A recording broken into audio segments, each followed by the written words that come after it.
We're 3 weeks into the year 2021, and I just watched my first 2021 film. What took us so long? And it was the new animated film, Batman Soul of the Dragon. So let's talk about it.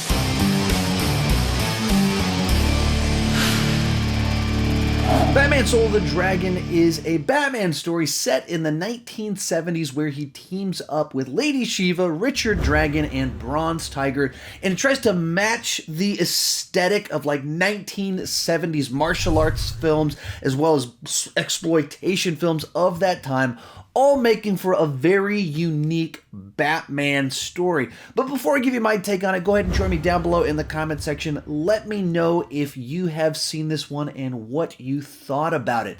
So I've been curious about this one ever since I first watched the trailer because it's just such an interesting thing to do with a Batman story in the year 2021. And one of the advantages of animation is that you can kind of tell stories like this with these well-established characters. With that said, let's get started talking about the good. And I'll kick things off simply by saying I had a lot of fun with this movie. Groovy. I wasn't quite sure what to make of it going into it, if it was just going to feel like an experiment that was a nice novelty, or it would actually feel like a cohesive story that they actually used this context to say something new about Batman and tell a different type of story. And luckily it was the second one. It wasn't just about the novelty. And really, this isn't much of a Batman story, but it is very much a Bruce Wayne story. There's only 2 Batman sequences in it. One of them is very short in the beginning of the movie, and then you get a lot of Batman in the climax of the film. But the bulk of it is spending time with Bruce Wayne, the character. And it does a bunch of origin story work as he meets these characters during his training period. And so you see flashbacks to them getting to know each other, establishing kind of their function together. And it's a really good exploration of Bruce Wayne in certain ways and what distinguishes him from these other people and what drives him. And that's what I think really tied this together and elevated above simply being like, hey, what if we told a Batman story in the 1970s? No, it had some stuff to do with Bruce Wayne, and I really enjoyed that. If you're familiar with my channel, you know I love origin stories, and I wasn't really expecting that much origin stuff in this movie, so that I very much appreciated. Beyond that, it really leans into the 70s vibe and aesthetic that they're going for.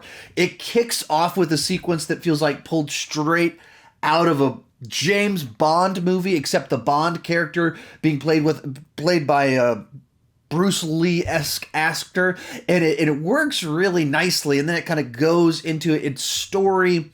And as someone that's watched plenty of 70s martial arts films, of course all of Bruce Lee's films, and a number of blaxploitation films, there's all these sequences and elements that just felt very familiar. Seems pretty obvious that this version of Richard Dragon is intended to be a Bruce Lee type character, and then Bronze Tiger has a Jim Kelly vibe about him as well. And there's just something about that that's a lot of fun. They're going to pull it off in a way that it's believable and it fits consistently with the world that they were created. And it just creates an interesting context to explore Bruce Wayne, how it would be interpreted by these people that saw him during his training and then are learning what that turned into for him. I just had a lot of fun with that, and it worked for what it was going for. There's a few lines of dialogue that even made me chuckle a little bit, and just a lot of the voice cast here is a lot of fun. In fact, the guy playing Bruce Wayne is the only person that I didn't know who it was.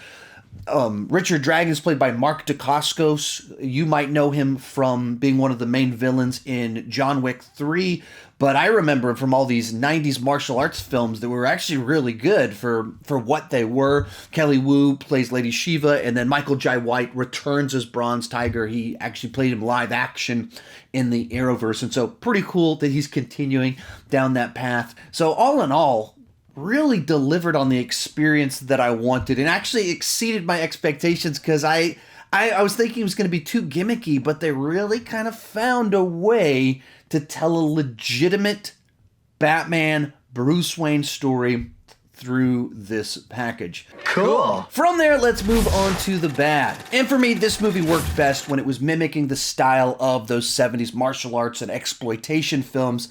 But when you move into the second half of this film, it starts to do some supernatural type stuff, and so there's creatures tie into it. And that wasn't as interesting to me, and I don't think it was pulled off nearly as well. And it just started to feel like more generic comic booky stuff that didn't feel like it fit in the genre that they had established in the beginning of the film. As I mentioned before, I mean, the opening scene is like a James Bond spy opening. And then there's all these sequences that are reminiscent of these street-level martial arts action films. And then we kind of have like little monsters, portals, and stuff in the second half that some of you felt like it came out of Mortal Kombat. And it didn't, that stuff didn't jive with the rest of it. It didn't come together in a consistent manner. And so it just didn't, it lost some steam in the second half. And along those same lines, our villains aren't really given backstories, big motivations that are compelling. They're just bad guys that want to do an evil thing and believe wacky stuff. And so you don't have a big moment of satisfaction when they're defeated because you don't really care about them or their plot. You just know that they're evil. And so I wish it had stayed more grounded, and I wish that our villain had gotten a bit more time.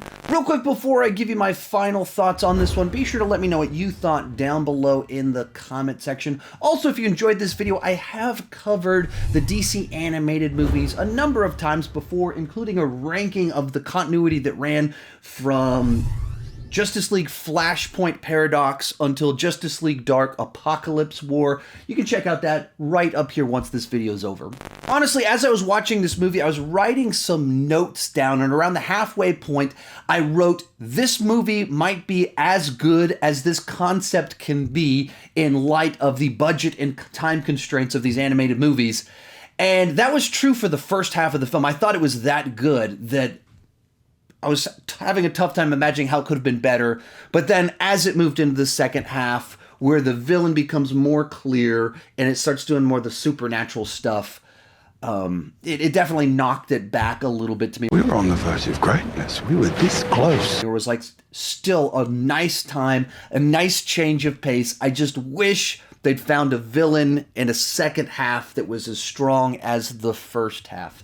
So overall in this one, I'll give it a B. On the entertainment scale, it's a 7.5. And if you like Batman, you should check this one out, especially if you like martial arts films from the 1970s. If you want to check out that ranking of DC animated movies, it's right over there. I talk about the entire continuity of films. Thank you so much for watching, and keep talking movies too much.